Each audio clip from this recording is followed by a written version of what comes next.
नमस्कार. मी भूमिपुत्र वाघ. आज आम्ही पवित्र बसवेश्वराच्या समाधीस्थळी पोहोचलेलो आहोत. कर्नाटकामध्ये हे पवित्र असं खूप मोठं देवस्थान आहे.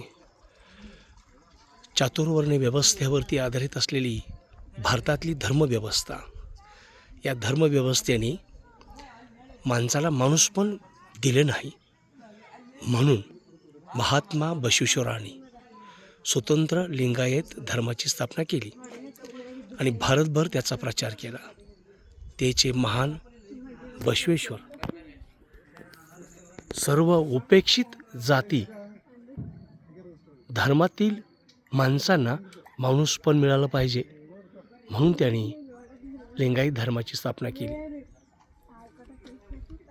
अगदी 12व्या शतकामध्ये समाजामध्ये असणारी जी विषमता आहे, जातीची विषमता असेल, धर्माची विषमता असेल, उच्च नीचतेची विषमता असेल, ती सगळ्या प्रकारची विषमता नष्ट करून समाजाला एका समानतेच्या पातळीवरती आणण्याचं काम महात्मा बसवेश्वरांनी 12व्या शतकामध्ये केलेलं आहे.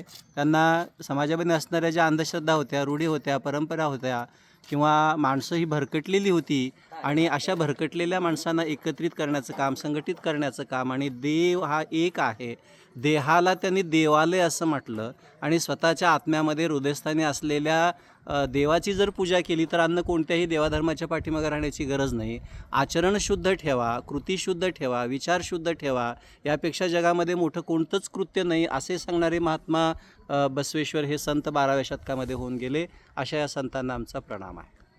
महत्त्वाचा भाग म्हणजे कुठल्याही मूर्तीपूजा करू नका, कुठल्याही तीर्थक्षेत्री जाण्याची गरज नाही. आपण आपल्या आत्म्याला स्वीकारलं की परमात्म्याचं दर्शन होतं.